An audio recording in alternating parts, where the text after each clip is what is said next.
Good evening, ladies and gentlemen. It's Dave Sadler. It's 8 o'clock and it's the big Metal Detecting Podcast.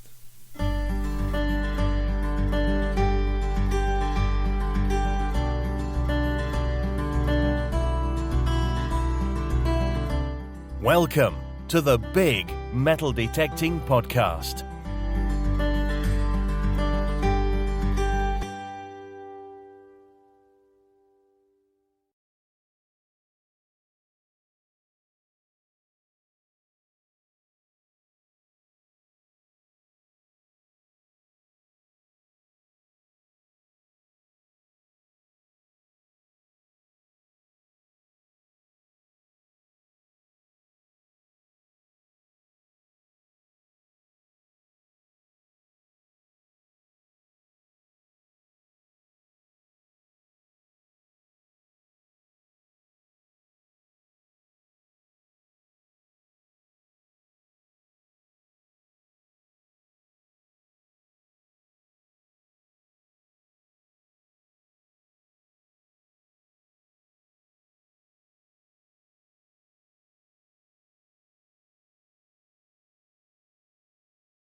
How's that? Is the sound now, everybody? Do you know what I've done there?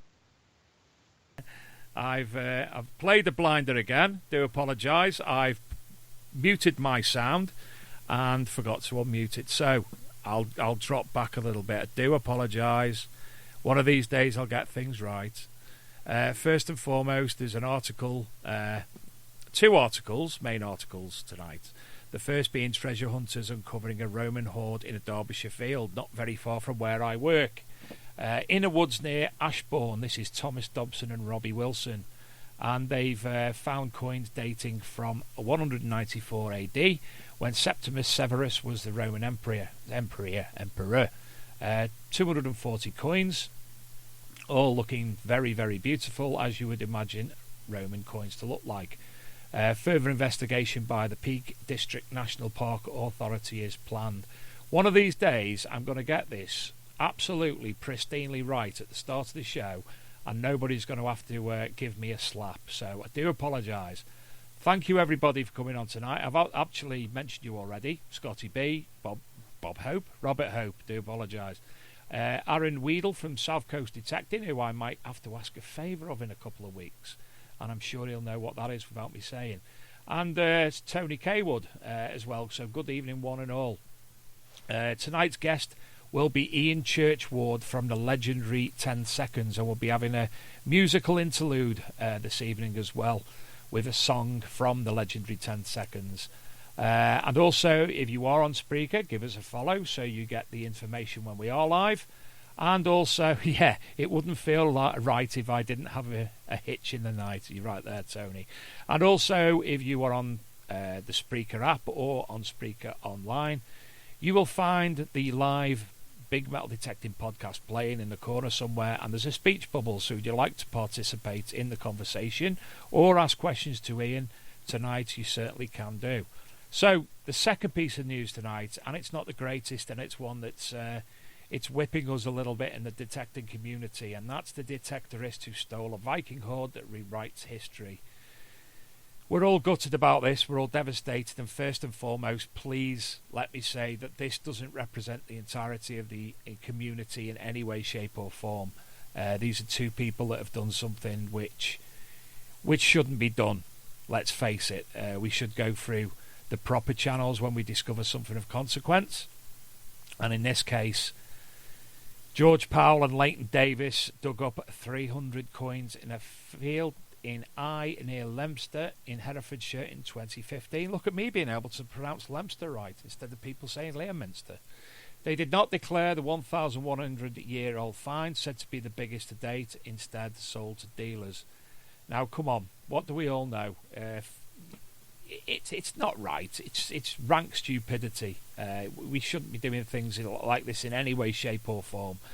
And in relation to the people who, in this case, have found these items, apparently, I don't know if it's true, one of them might be a dealer, don't quote me on that, and he should know better. But, hey, he's been found, he's been caught, and this teaches a valuable lesson to people thinking of doing this.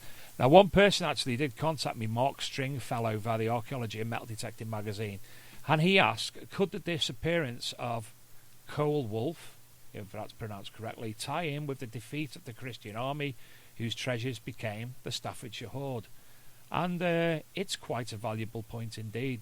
I don't know enough about my history in that respect, but it's a good question, and it might be right. So yeah, come on, let's be honest. This isn't the entirety of the metal detecting community. This is two buffoons who have done what they've done, and they've ballsed up. They've been caught for it, and they should teach everybody within the community who does potentially want to look that way into not doing it. So I know Julian Evan Hart of Treasure Hunting magazine is going to be doing a piece on the radio tomorrow. I'm not sure which radio station, but he's a lot more eloquent than I, and he'll be able to say a lot more about it as well, because I'm sure he's been privy to a lot more information than myself. So without further ado, let's welcome tonight's guest, Ian Churchward. How are you, Ian? I'm very well, thanks. Hello. Good. Again, we have another little blip tonight. As you know, we did air everything out. I haven't changed the settings, and I'm hoping that I've got the sound low enough for it not to carry over to the microphone itself, so you don't get double hit from Ian tonight, because I'm not getting it through the microphone, so I apologise for that. Yes, Tony, it is awful given the Heritage Review, but it's been ongoing for a couple of months now, and let's hope this can disappear. Anyway, Ian, how are you? I'm very well, thanks, yes. Brilliant. Sorry to lead with that story before you speak tonight, unfortunately. We do give the news, if it's good or it's bad. We remain unbiased, and that's where it's at, unfortunately. Yeah. Well, it was interesting, actually, because, to be honest, until recently, I didn't know anything about metal detecting, and I I wondered whether, metal detectorists generally, complied with the laws, and told the correct authorities about fines they make, and it sounds like generally you do, so that's good to hear. Generally we do, but as I say, unfortunately in not all cases, as this shows. And look, for me, luckily, tomorrow I've got an appointment with the fines liaison officer in Congleton. So, I'm going to be introducing, because he's new to the area, I'm going to be introducing myself, the magazine, and obviously speaking about things like this to her, no doubt. So, yeah. Anyway, without further ado again, Ian, you're from the band. I take it you were one of the originators of the band, the legendary 10 Seconds. Yes, it started off as a solo music project probably about 15 years ago. And I've sort of recorded music as the legendary 10 Seconds on and off over the last 15 years. And it's probably been my main musical outlet for about the last 7 years. It's in some ways, it could be called as being a bit dysfunctional at times. I haven't done any gigs for about 12 months now. I've been concentrating on recording mainly. I tend to just sort of like get people in to help me with the songs. And when we were doing gigs, it was a fairly fluid lineup. So you might not want to call it a proper band, if I'm making sense there. Yeah. It's my main hobby. Perhaps if I wasn't doing this, I'd be out metal detecting, because it sounds very interesting. I've always been interested in archaeology and digging up things and finding things. Well, it must be wonderful, really. It's fun. It is really, honestly. The buzz. Yeah. Now, we've spoke off air, and you introduced me off air to a friend of yours called Ashley Mantle. Yeah, he's a metal detectorist. Who we'll bit more later. It's his main hobby. Maybe you could talk him into letting you go out swinging. Well, the only thing is, I live in Torquay and he lives up in Kidderminster, so we're some distance apart. But maybe, it would actually, it would be good to do it. I think I'd find it good fun. I suppose it must be frustrating at times, though, when you don't find anything. It can be. Aaron's from South Coast. Aaron from South Coast is. I'll get this right. South Coast Detecting. He's just said I'm 60% quieter than yourself, so I've upped my levels a little bit. Oh, okay. Hopefully, I've got that right. But I'm coming over loud and clear, I take it. You're absolutely perfect. It's actually, that might be better. How's that, guys and girls? Is that better? Yes, that's better. Sadly. Right, we'll get there. Don't worry, we'll get there. So, I think we've got one of our friends and colleagues of this show, whose name is eluding me at the moment. It's on the tip of Dean Stainton. Dean Stainton's down in Yeovil, so I'm sure we'll be able to tie you up with Dean in the future. Oh, okay. Yeah, that would be... I'm sure he'd be able to take you out for some form of introductory... just to give you a go, because obviously, I think I'd enjoy it. Yes, I think you really would, especially given the interest that you've shown via music. Yes, well, the song that I believe you're going to play, that I've written about Ashley's metal detecting.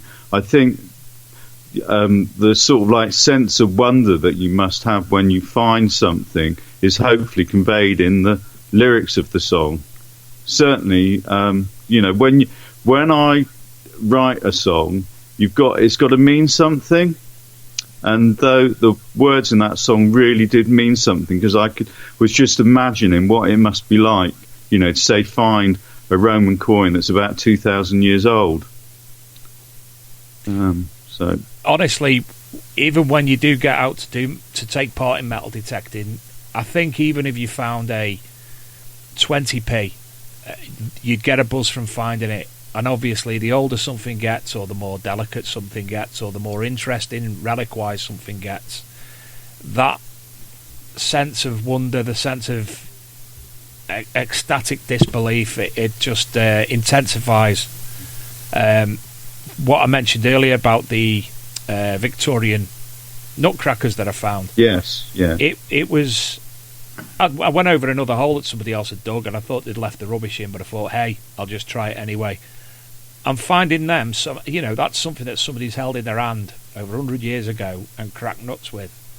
And although they look, they're not something fancy, they're not something that were expensive, I don't think. But finding that, to me, was still much more satisfying than finding any coins really, apart from obviously No, hammered and the elusive gold. I can completely understand what you're saying there. I mean, the song that I wrote about the metal detecting, that all came about just from Ashley telling me about the coins he'd found, and I sort of thought to myself, you know, it was the gold state of the Bunny tribe, I think it's pronounced. You know, that's about 2,000 years old. I'm sort of thinking to myself, you know, somebody held that 2,000 years ago. You know, who were they? Well, you know, you don't know, but it just makes you think about that, doesn't it? It does. Just an incredible feeling, I would imagine. I'm hoping that we can obviously organise to have Ashley on as a guest himself in the future. Yeah, he'd like to. And for those, obviously, you've just mentioned one of the coins. One of the questions that you asked on my behalf to him was what was one of his most interesting and best finds. And he says no doubt that was his gold stater of the Dubonnet tribe. The coin is potentially, you know, 2,000 years old. And it looks so alien to anything that we use today. So what a fantastic find that was as well. Jealous. I mean, I just think it's incredible that, I mean, it almost seems like it's relatively easy to find all these things and that they're still there. I mean, I know I say relatively easy. You know, I can imagine you've got to put a lot of hard work into it, but you know, in the face of it, it's not difficult, is it? No. We talk about hoards. One of the articles that I read out at the start of the show, there was a hoard that was actually found on a midweek dig, the Metal Detectives midweek dig down in Oxfordshire yesterday, a Roman hoard that was found there. So there's so much being found at the moment. One of the shows I'm going to be doing, a pre-recorded show on Boxing Day, because obviously I'll be in some form of stupor somewhere. It's going to be discussing a year in review of metal detecting finds of consequence this year. And I think, and obviously people who are listening will be able to answer this, I can't remember a year so full of metal detecting hoards or metal detecting hoard reports as is this year. It's been phenomenal. Something popping up everywhere. And we've had some of the biggest and most prominent hoards as well, of certain varieties. So fascinating, absolutely fascinating. There was there's quite a good hoard on display in Exeter Museum. You know, Exeter's just up the road from where I live in Torquay, and I think that was found somewhere like in the Sidmouth area a few years ago. A short hoard of Roman coins. Yeah. And that a lot of time has been spent, you know, cleaning up the find, but it is on display now in Exeter Museum, where it was the last time I visited the museum. Do you know, one of my old friends is actually the curator of the Royal Albert Museum in Exeter. A guy called Tony Eccles. So if you're ever down that way, make yourself known to him, and some of the things he's doing there, a lot to do with South America at the moment, or for the past few years, because that's his area of expertise. Right. There's some fantastic things going on in that museum. Obviously, I see his posts all the time. So if you're ever that way, have that a look up. Well, it's the museum's about a 5-minute walk from where I work in Exeter. So yeah, really easily do that. Yeah, there you go. So, Ashley, you met him originally, am I correct, via the Richard III Society? Yes, that's right, yeah. Can you tell us a little bit more about the society? I mean, I've heard of it, and I've obviously been doing a little bit of research, and I'm quite shocked at one thing in particular. But can you tell us about the Richard III Society? Well, it was formed in 1924, originally, as the Fellowship of the White Boar, by a doctor called S. Barton. I think it's Saxon or Saxton Barton. I always get that confused. It fizzled out after, I think, in the 1930s, but it was revived in the early 50s when a well-known novelist called Josephine Tay wrote and published a very good book in defence of Richard III. It was a novel in the form of it was the last in a series of novels based around a detective, and he was trying to solve the mystery of the missing princes in the tower and whether or not Richard III was a bad king. And it was basically defending Richard III's name, and it sparked the revival of the Richard III Society. But rather than calling themselves the Fellowship of the White Boar, they went for the Richard III Society, and it's basically been going from strength to strength ever since. And if it wasn't for the Richard III Society, Richard III's grave wouldn't have been discovered in the car park in Leicester. Really? And to actually be able to find the grave of a dead medieval king is just absolutely amazing. I went to a very interesting lecture by the archaeologists that helped with the dig, and they basically said that the chances of finding, being able to identify somebody from the Middle Ages in an archaeological dig were, it was virtually impossible. So they actually found the remains of, this king is just beyond belief. It's an incredible story, and that's how I ended up really writing all these songs about historical things. And one of which is my song about the metal detecting, and the coins that Ashley's found, like from the gold stater coin to I think is one of his best finds this year. I think was a Charles II coin from 1682. Did I say in the lyrics? I can't quite remember now. Mm-hmm. But I'm almost starting to forget what the question was now. I would talk about the I'm just asking you about the society. I'm on their website now, and I know nothing about Richard III, I'll be honest. But it shocked me at the start of the show. I've got a little printout on my board opposite me, giving me all the different kings and queens and their dates. And it shocked me that he was actually only king for 2 years. That's right, yes. 1483 to 1485. Yes, that's right. He was killed at the Battle of Bosworth, defeated by Henry VII. But the reason for his defeat was because the Stanleys, who are an important noble family, they turned traitor. But it was hardly surprising because one of the Stanleys was married to Henry VII's mother.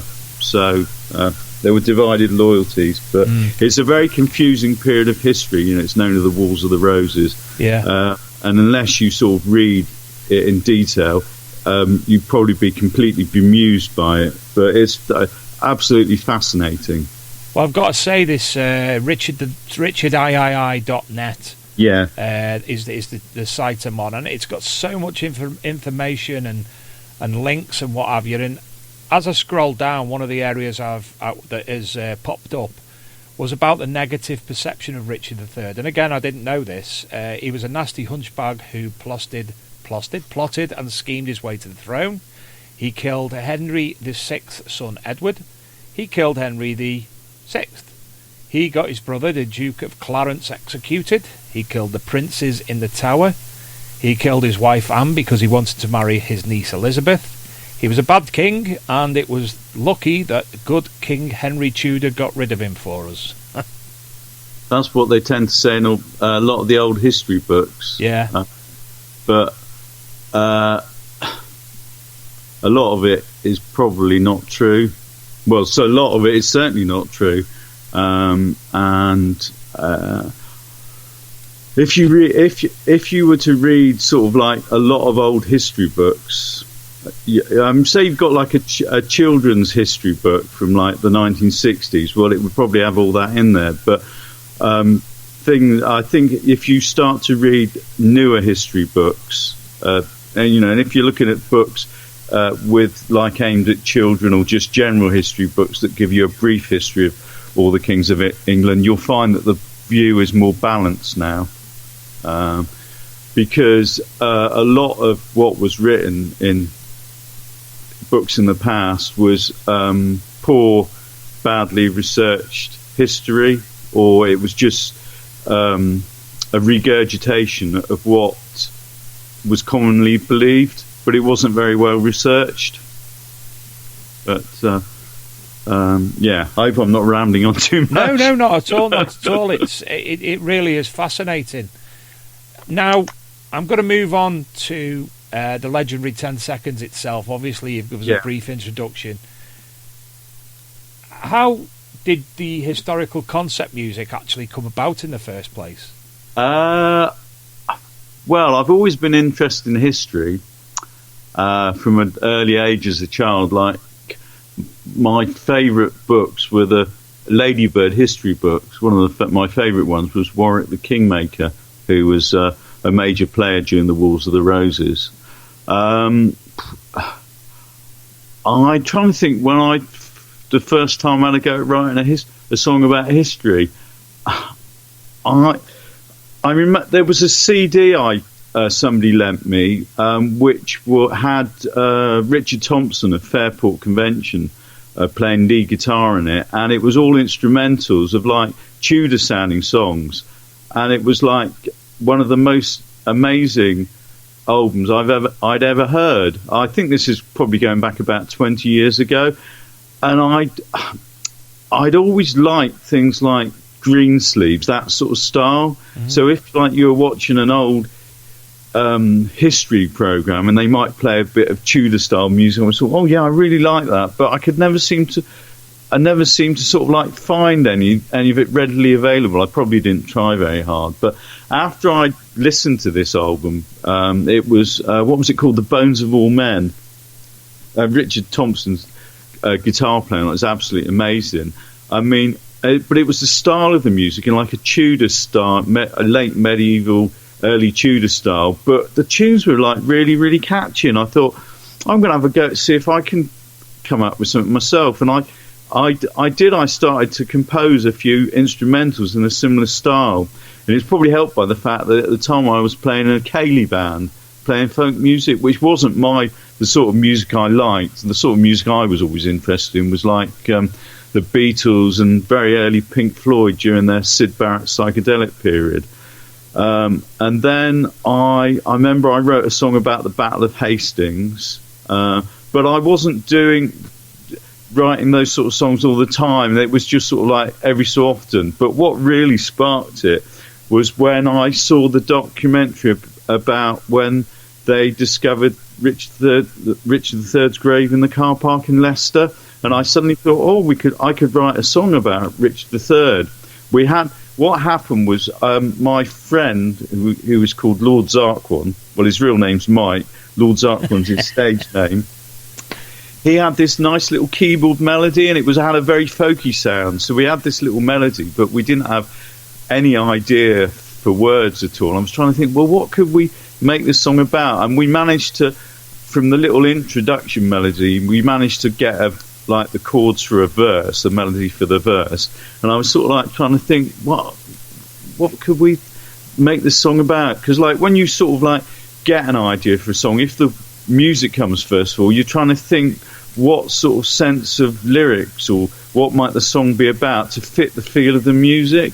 And a couple of days later, I was in my basement where I'm talking to you now, where I do my music, and my wife called out to me, "Oh, Ian, there's a documentary about Richard III on the TV set. Do you want to come and see it?" And I was sort of kind of like torn, because I was really enjoying playing the guitar, but I thought, well, I am interested in Richard III. I'll come up and watch this. So I did, and it was like one of the most amazing programs I'd ever seen. And then I suddenly thought, oh, this song idea we can make it about Richard III. Yeah. So that we recorded the song, and I thought, and it was sort of sounded very impressive. So I said to my friend Lord Zarquan, well, why don't we do a whole concept album about Richard III? And Mike was into concept album because he's a big fan of like early moody blues, and so I started writing songs about Richard III. Basically, I read a lot of books then about Richard III and the Wars of the Roses and that period of history to give me ideas for songs, and because my sort of knowledge of that period wasn't detailed enough, so I needed to get a lot of information, and I found it also very interesting. I just got loads of song ideas, and I read novels about Richard III as well, not just sort of like factual history books, and so it's all sort of like carried on from there, really. And you've got so many out. I mean, I'm on your website now. There's about 10 albums that you out on there. I can't remember if it's about 8 or 9 or 10. I've sort of kind of like lost track 10. a bit. 10, yeah. We've had a very productive year this year, actually. At the end of last year, we finished an album that we were asked to do for the Mortimer History Society. And then we did... What did we do after that? Did we do one called Devon Roses, which again is a Wars of the Roses concept album, but this time I didn't do any sing on it. We got all the lady singers, I call them, the legendary 10 seconds, who were normally doing backing vocals or harmonies. I got them to do all the lead vocals, and then they did the harmony vocals on it themselves. So we did that one, and then we did one called History Book Part 1, which is like just a collection of sort of various songs I'd recorded sort of like over the last couple of years that didn't fit into the Richard III theme. Like, so there's one going back to like it covers like from the Ice Age up to, I can't remember now, but it's got like, it's mainly about British history, and it just sort of covers like from the Stone Age up to like the beginning of the Tudor period, and then we've just got another one that's just about to be released. Oh no, and there's the one that's got all the instrumental songs on it. So those are like the ones I started off writing that like got a bit of a medieval Tudor feel to them. Yeah. So kind of like inspired by the Wars of the Roses and that. And then we've got the next one that's coming out. We've just finished it, and I'm just sort of like in the process of submitting it for distribution via CD Baby in the States, so they get it onto like iTunes and Amazon and all that. And that's just a bit of a mishmash. It's got a couple of history songs on it. It's got a science fiction song on it, because I'm quite into science fiction. It's got one about my football team, Torquay United, when they scored the fastest own goal in 6 seconds and got into the Guinness Book of Records. And what was even quite incredible about that game, they actually scored all 4 goals in a 2-2 draw, so they scored 2 own goals. If you read, if you Google fastest own goal, it comes up about when they scored this own goal, but it hardly ever mentions the fact they scored a second. I just sort of like it's by. There's so many interesting things you could write songs about, and I just thought that's such, so fascinating. It's a bit like metal detecting, really, isn't it? Do you know that you should actually contact with the Torquay United song, Hawksby and Jacobs on TalkSport, because I listen to TalkSport all the time, and I honestly, that's something that they would generally look at themselves. So you might want to keep that in mind. Yeah. I was actually going to task you as well. In your future, we'll task you with making the Metal Detecting Memoirs album. Oh right. So you can put all your metal detecting songs or metal detecting related ones on one album. I've got 3 at the moment, I suppose, haven't I? You have. Yeah. So I think if everybody on the chat room agrees with me, we'll task you with that. Well, what I would need is for all the listeners to let me have their stories about their metal detecting to give me enough ideas for songs. Yeah, I tell you, I've actually on the Archaeology and Metal Detecting magazine. There's definitely 2 songs on there. Myself and 2 articles on there. Myself and Digger Dawn, our metal detecting stories. So with her permission, and obviously I'd send you over mine, and you can play with them from there. Yeah. And, Tony Kaywood agrees, and Stephen Pettigan agrees. So while we're talking about it, for people who are in South Coast Detectorist, says the Ballad of the 2p King. So if anybody does want to obviously contact Ian of the legendary 10 seconds, what's the email address, Ian? My email address is legendary10seconds@gmail.com. But the 10 is TEN, not the numeral 10 in the email address. So I'll speak to Dawn, and I can definitely get your R's over straight away. Well, you've got my email address as well, haven't you? Certainly have. Yeah. Which I can put on the Big Metal Detecting Podcast Facebook group for those interested. There could actually be a lot of interest in this, because I don't think you would... the amount of metal detectorists in the UK, every time I think about how many there are, another avenue opens where I realise there's actually more than that. So I honestly can't put a figure. I would have said 10,000 a couple of years ago, but I think we're more than 100,000 metal detectorists in the UK now. No, surely not. Really. Honestly, that's incredible. Let me see. Steve Pettican, Tony Kaywood, Scotty B, Aaron, everybody else in the chat room. How many metal detectorists do you believe there are currently in the UK? I'd say 100,000 plus. But then how many are there all around the world? Because presumably it's phenomenal. Especially, it's getting bigger every year.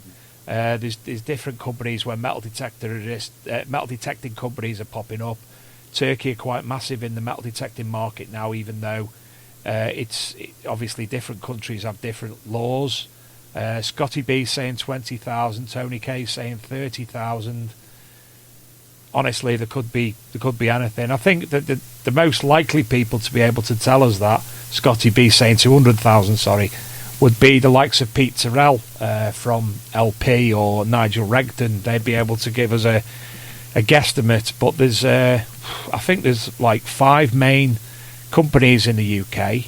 You've got LP, Leisure Promotions, Regden's, Unearthed, Joan Allen and Crawford's, and then you've got a lot of smaller companies. I've heard of 10, 11, and then I met another one at Detectable, a big metal detecting event in September, called Spinner Disc. So it just shows there's little companies out there that I don't even know about. So it would be interesting to actually try and put that figure down, but at the moment, listen, what I'm going to do now, Ian, I'm going to play your song. So first and foremost, can you introduce the song to us? This Song of a Metal Detectorist. Yeah, this is called Song of a Metal Detectorist, and it is basically a song that I wrote for my friend Ashley Mantle about some of his most precious coins that he'd found when he'd been metal detecting. I just sort of thought it was such an interesting idea for a song. So, hopefully you think the tune and the good words are good. And so we'll speak to you in 3.5 minutes. I'll put myself and yourself on mute. So, and then somebody needs to remind me in 3.5 minutes to unmute myself. But there's Song of a Metal Detectorist by the legendary 10 Seconds.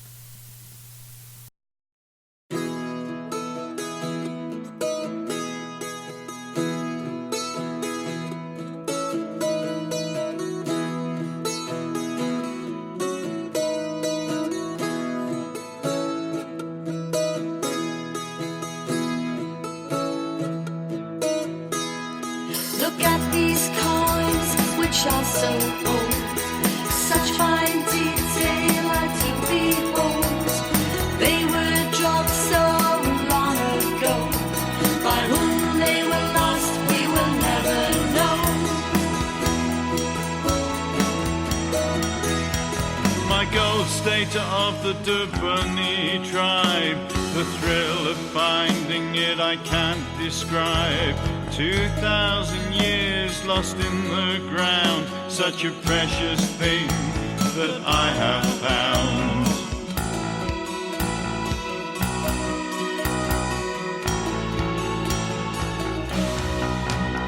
Look at these coins which are so old, such fine detail. They were dropped so long ago. By whom they were lost, we will never know.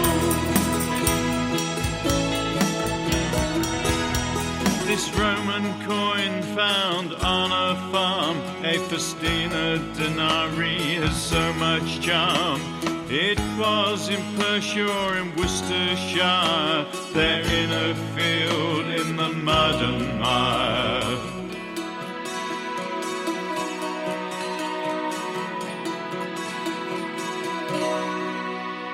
I'm metal detecting tomorrow. If it's a good one, I'll let you know. To find a hammered coin would be great, then a hammy dance to celebrate.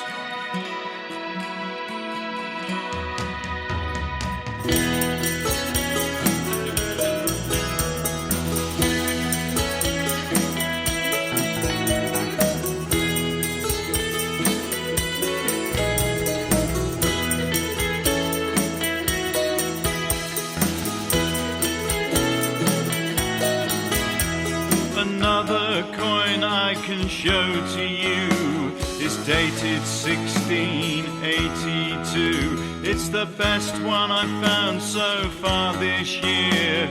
The king's head on it is so very clear. Look at these coins which are so old, such fine detail I do behold. They were dropped so long ago, by whom they were lost we will never know. How they were lost we will never know.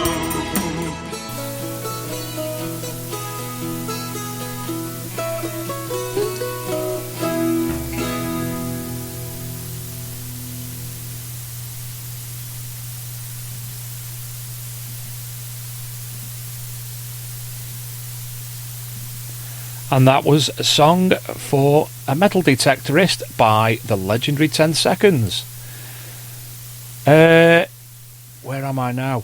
Unmute. I think I've unmuted. Have I unmuted? Have I unmuted? Well, I can hear you. Me and you can hear each other.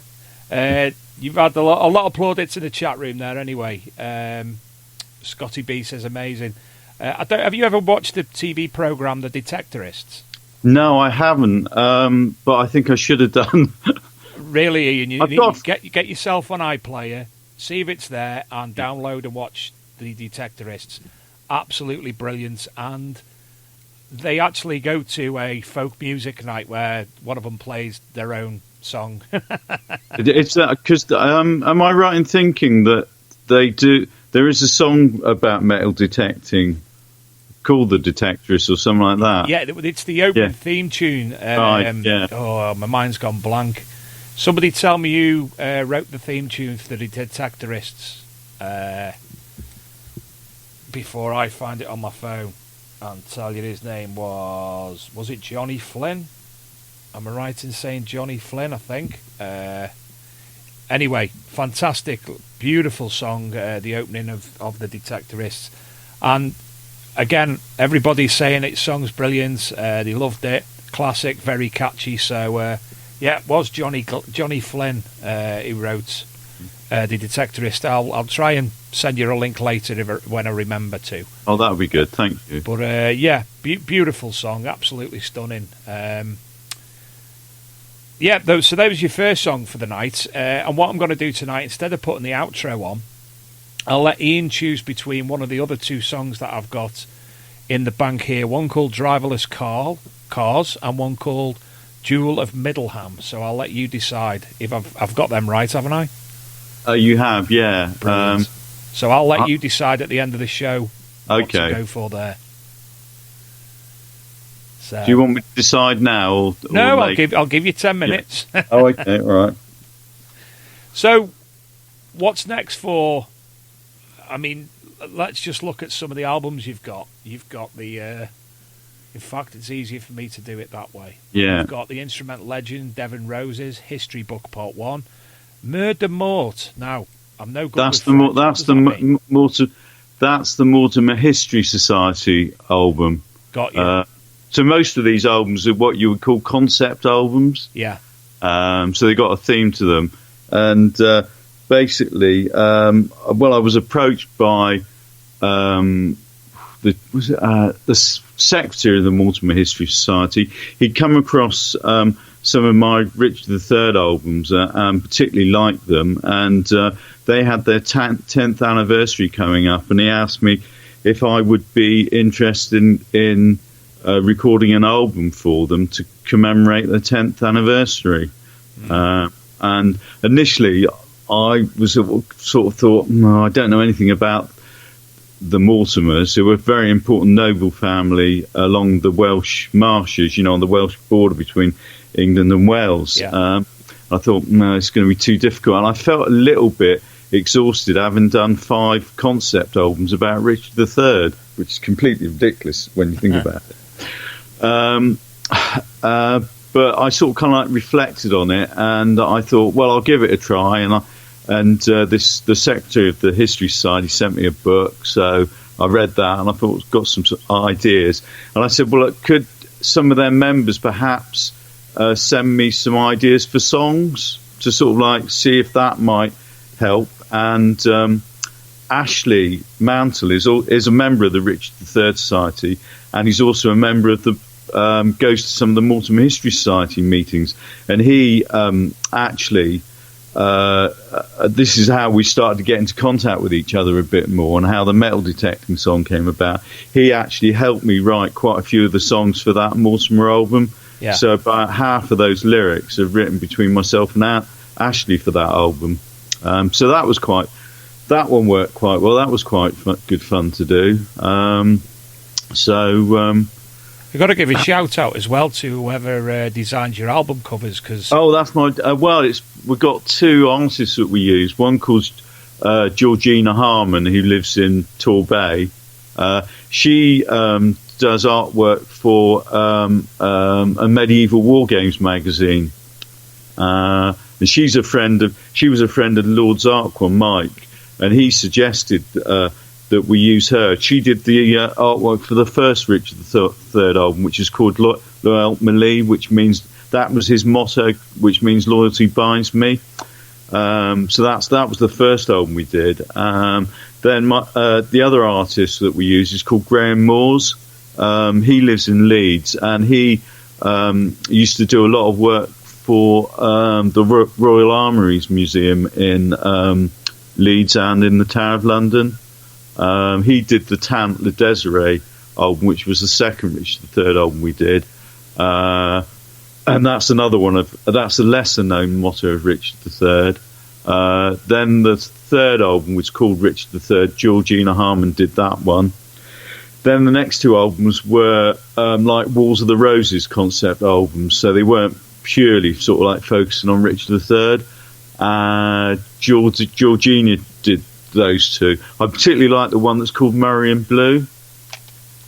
And what's quite interesting in the artwork in that one, it's got the lyrics of one of the songs, which is called Francis Cranley, and that song is based upon a novel about the main character in the novel called Francis Cranley, which is set during the period of the reign of Edward IV. And I particularly found the novel so poignant. I gave me an idea for the song, and I sent the song to the author, and she sort of came back with some wonderful feedback about it. She said that she felt I'd done such an amazing job to compress the whole novel into a song. So that was quite nice. And so the lyrics of that song are sort of in the artwork of that album. That's the Murray and Blue one. Then what came after that? Was it the Murder More album? Oh, that is Murder More is almost like it's a motto of the Mortimers. I think there's a bit of uncertainty about it. But there's a place in Normandy from which the family came, and I think it's got a connection with Murder Mort. But I'm struggling just to quite remember the details of that. Sorry about that. That's all right. Stephen Petticombe, one of our regular listeners, he said something which has triggered my mind, because he's word for word what he's saying. I'll tell you. There's a site I follow on Facebook, and I share their posts on social media quite regularly. Fascinating videos. It's called the Black Rock Lave Net Heritage Fishery. They're based on the River Severn. They've been salmon fishing there thousands of years, this type of fishing. But what else they're doing is actually finding and discovering historical artefacts in the mud of the River Severn. Right. And then obviously they're opening that up. They've made like a joint project, both the fishing on a daily basis, but also the historical aspect as well. They're having a lot of stalls in different places and what have you. Again, it's another one I'll have to remind you of, but you know, something like that, you know, medieval fishing, there's another avenue potentially in the future for you that somebody's... Because they uncovered it. I think they uncovered a boat, I think, or ship that belonged to Warwick the Kingmaker. That was buried in the mud in the River Severn area, I believe, wasn't it? I couldn't tell you. Yeah. Steve Pettican lives in the area. He might be able to say more on that. But they didn't they reconstruct it in the end? Steve, any idea, Mr. Pettican out there?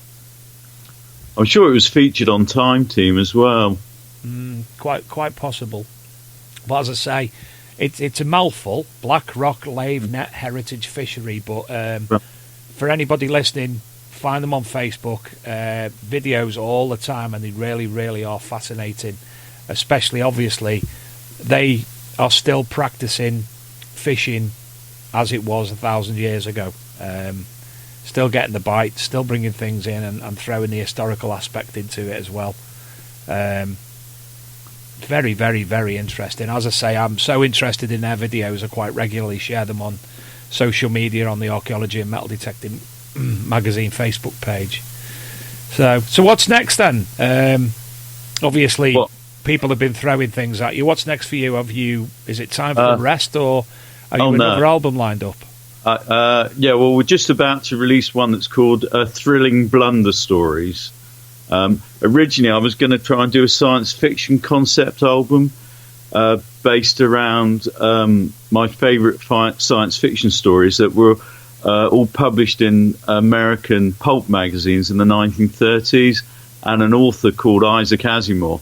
He had all these stories and put them into a collection in a book. It was like a book I read in my early teens. It was like the most wonderful book I've ever read. But I kind of like I've written 2 songs based around 2 of the stories, but I sort of kind of like, I got distracted by some other things. So I've only actually written 2 science fiction songs. So what I decided to do was like, the album cover is based around pulp magazines, old pulp magazine, and there was one called Thrilling Wonder Stories, and because some of the songs on it are comedy songs, we decided to call it Thrilling Blunder Stories. You know, like the one about Torquay scoring 2 own goals in that game, one of which was the fastest own goal at the time, went into the Guinness Book of Records. So that one's just about to be released. We've nearly finished recording History Book Part 2. I've got enough songs partly recorded. But we think we've got about 8 songs finished for that. So hopefully we'll get that one finished next year. I've got quite a few other songs that I've partly written and partly recorded. Some of them are comedy songs. After that, I'm not quite sure what I'm going to do. Maybe I'll do one about a concept album about metal detecting.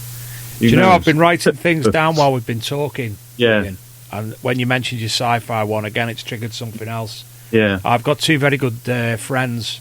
One's a more or less MD of one radio station, and one's owner of another. Steve Yarwood is the owner of Tachyon Radio, which is a sci-fi radio station, who obviously I'll put you in contact with. Yeah. And the other one, his name's Paul Ripley, who hopefully we will be going on their podcast selection in the near future. Now we've got the sound quality and what have you right. But their radio is Fab Radio International, right, which is a subsidiary of Starburst magazine, which I'm sure you know. Oh yeah, I used to read that one in the 1980s. There you go. So I'll try and put you in communication with both of them as well. Well, I'd like to think the science fiction song that's on the Thrilling Blunders story album would appeal to them. You know, I'm quite pleased with it. I think the tune's quite good. Yeah. And I managed to condense the story into the song, and it's got some nice science fiction sound effects in it as well, which were good fun to do. I mean, the reason I did it was I sort of felt that I'd done the like Tudor medieval style thing, and I wanted to see if I could still sort of like write some other sort of songs like I used to do before I started doing all the history stuff. Because I just wondered maybe I couldn't do it anymore, but I was quite pleased that I could. Fantastic. So now we're down to the point. Obviously, I'll pass you all that information off over in an email. The Hive Mind have brought us to the Newport ship. Was that what you were on about? Ah, that's the Newport ship. That was the one, yeah. Yeah, so they've shared the... it's newportship.org. I'm not going to go into depth about it now because obviously we're running short. We're nearly 9 o'clock, but obviously if you pop on... People listening, you pop onto there. It's the Friends of the Newport Ship website. All the information about visiting, discovering the ship, archaeology, conversation, and much, much more. It's time to choose what track. So we're going to end the show tonight with... first and foremost, Song of a Metal Detectorist. What album was that on, if any? Oh, well, it's not on an album yet. It's earmarked for History Book Part 2. Right. So that's one of the... We've got 8 songs recorded so far for that album, so hopefully another couple more. Actually, yeah, because there's one that we've nearly finished that's in the pipeline. So yeah, so hopefully that one will be out next year, and it'll be on that album. But I must admit, I am rather pleased with that song. I thought the tune was quite good and the lyrics were interesting. It was very, very catchy. Yeah. So we've got Driverless Cars or the Jewel of Middleham. I'm trying to think. Well, Driverless Cars is quite a topical one because that's about the second Battle of Bosworth, really, where they're going to build a driverless car track on part of Bosworth. The Jewel, that's an interesting one. Fascinating story about the metal detectorist Ted Seaton finding the Middleham Jewel. Oh, let's go for the Jewel, Middleham Jewel. So tell us about that track for people who don't know. Well, basically, it tells the story about this metal detectorist called Ted Seaton who found this fabulous gold jewellery on a track, I think it was, near Jervaux Abbey. He lived in Barnard Castle, and I think when he sort of found it, he took it home. He thought it was nothing special until I think they started cleaning it up, and there's this amazing gold jewel, and I've tried to sort of like in the song talking about who it might have belonged to and how that person felt about losing it. But if you Google the Middleham Jewel, the story about the metal detectorist finding it is an absolutely fascinating story. Have you covered it on one of your podcasts at all, Dave? I don't know. I'm not sure. Possibly. But I think if not, it's something you ought to do. It is I've obviously Googled it, and it's an absolutely stunning piece. It's diamondish shaped. Can we say diamond is in a playing card? Gold with like hammered ore engraving on it of a person, an effigy, with a blue stone at the top. Absolutely stunning. It's in York Museum, I believe. It's the effigy of Christ with potentially God behind it. Yeah. And then obviously written on the sides. While you're online, everybody listening, pop over and have a look at the Jewel of Middleham, and you'll know a little bit more about this coming up song. So is that on an album at all? Yeah, it is. I'm trying to think which one it's on. I can't remember if it's Suns and Roses or Murray and Blue. I can't remember. Because I've sort of like got so many songs, I can't remember them all. But basically, I think the feeling was that it belonged to someone during the reign of like Edward the Fourth or Richard the Third. So it had like a Richard the Third Wars of the Roses connection to it. So that was how it came to be on one of those albums, really. But you know, when I read the art, I can't remember how I came across it. I think I must have just been surfing on the internet, and I came across the article about it. It was such a fascinating story. It just gave me the idea for the song. I thought, what a great thing to write about. Certainly is. Well, again, thank you for coming on tonight, Ian. No, it's been an absolute pleasure. You know, it's been I a love pleasure for talking me as about well. this. And obviously, I've wrote things down. I have to write things down so I don't forget. They're next to the computer, so I will see them.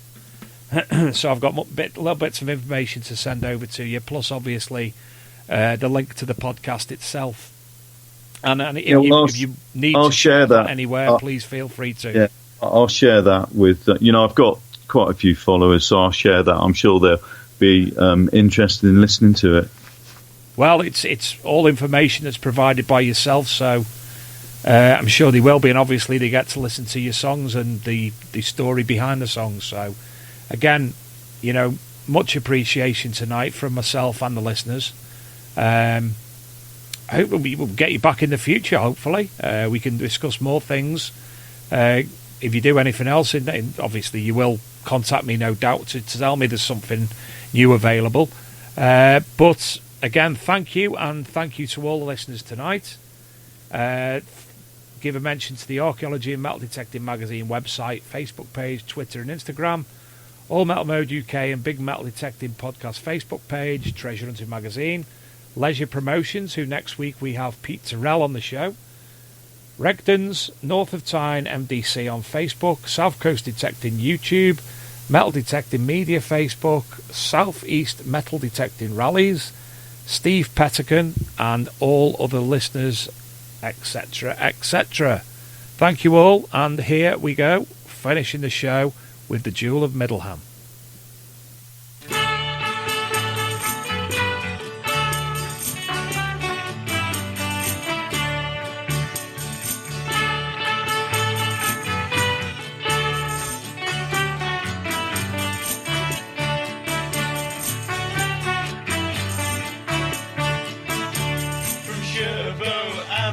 To Middleham on an ancient path she did ride, and there lost her precious jewel. For her lost jewel her tears she could not hide. For her lost jewel her tears she could not hide. Where did you lose that wondrous jewel, and will it ever be found? Were you a duchess? What was your name? No one saw it lying there on the ground. No one saw it lying there on the ground.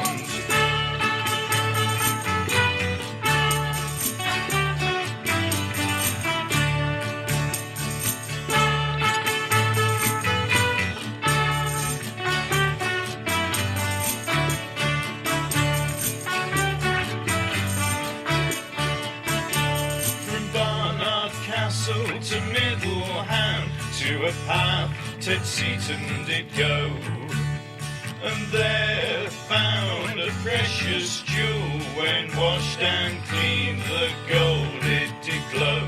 When washed and cleaned, the gold it did glow. Where did you find that wondrous jewel? By luck it has now been found. Who lost it we will never know. They had not seen it lying there on the ground. They had not seen it lying there on the ground.